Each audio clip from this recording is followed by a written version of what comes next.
Sa dami ng problema mo, kaibigan, hindi ka na ngumingiti kahit minsan. Ang ganda ng paligid ay di mapansin.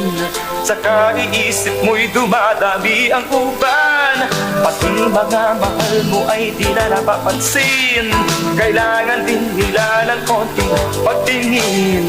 Pasasaan ba at malulutas mo rin? Kaya ang libre panahon ay gugulin. Mag-iba, mag-iba,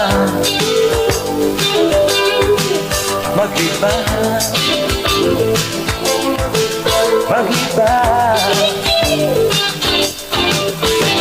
Isama ang pamilya at kayo ay mga siyal.